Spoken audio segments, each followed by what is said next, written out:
Now that we can see the screen a little bit better, this, my friends, is the ZX300, and as you can tell, in the somewhat sunny living room space of my living room, tautology there, the screen isn't super bright. That's about as bright as I can get it, and it just went away again.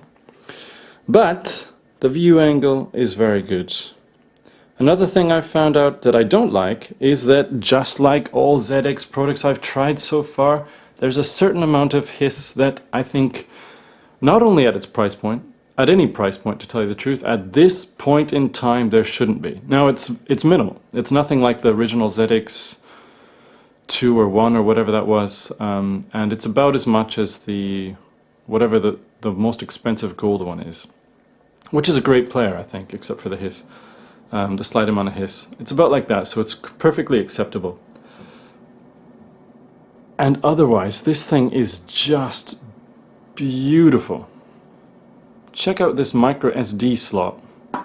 Not only is it perfectly molded to the body, but there's actually a rubber gasket here to ensure, I guess, that if you keep it in your pocket and you're sweating around town, that the sweat from your ass or your leg doesn't get into the SD card manifold or inner workings or whatever you would call it.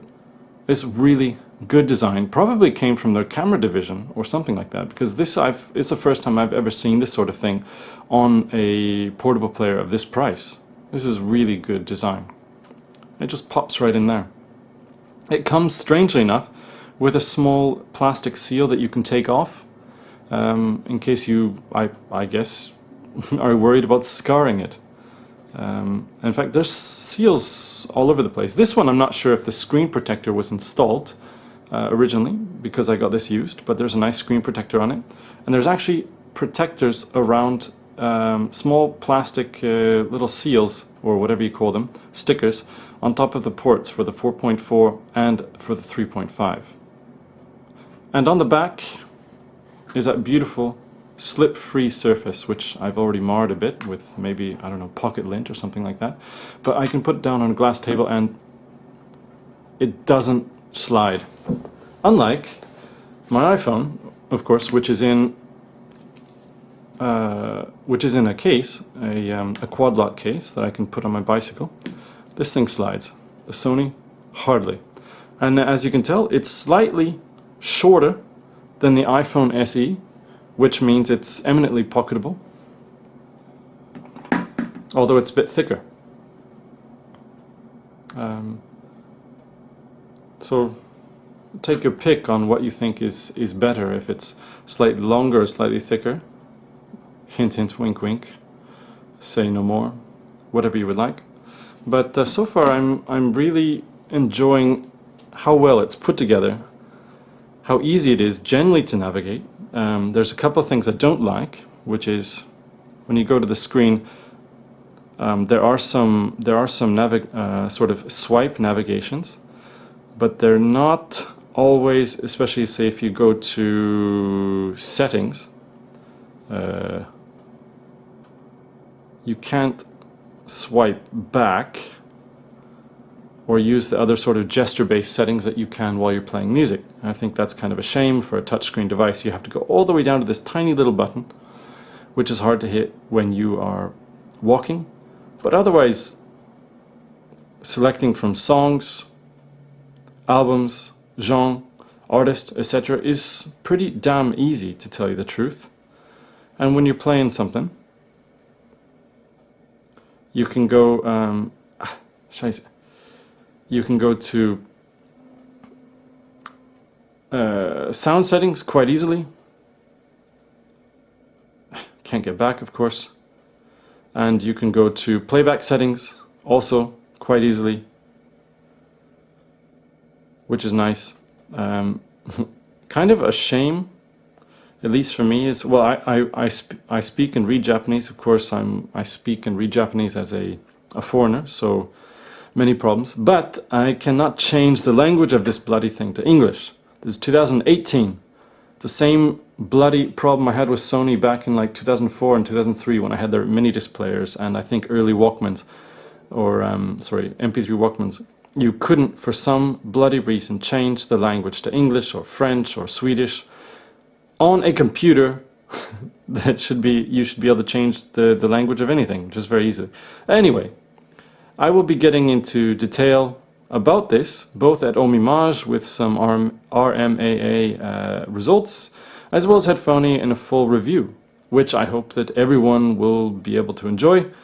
I certainly am already enjoying this player. I love its nice beefy hold button. I love its basic navigation, which it inherits from the higher end players. And I love how it looks. I love how it doesn't slide. I mean, look at that. The Leica lens cap is almost as big as this player. It's an 82mm filter lens cap, so it's a big lens cap, but still, Sony have really trimmed down, you know, some of their high-end sound portable devices into something that's really, as I said, eminently pocketable. I like to show the thing off as soon as possible, but I realize that maybe some of you want to see the box. So what I'm going to do is I'm going to rebox the Sony, okay? So check it out. Let me get rid of this lens cap here, and let me get the box ready for you here. So this is the black box in which the ZX300 comes, and there's another sort of cardboard sleeve into which that is fitted. But check this out. I'm now going to open up the black box. This is the label from the used shelf that I found this thing. I'll put this down here. And first I'm going to open up this little thing here, this little tiny box here. These are all seals, weather seals for the USB port, for the 4.4 port, for the 3.5 port, and something else, I'm not sure. But those go in there. And the USB cable, of course, which uses Sony's proprietary, whatever, 30, 40, 50, 60, 175 pin, like antiquated docking sort of thing, that goes in there. Let's see if I can fit it in. I already synced this thing, so I think I just fold it over now. Like that, yeah, it goes like that. And over that goes the Sony, just like that. And then I fold it back like that. Now the hard part, I know this shouldn't be hard, is actually getting it back into the cardboard here. Let's see. I just then slide it in here, like that. And these things are always troublesome. I know that they do this maybe to make it easy to display or something, but I think...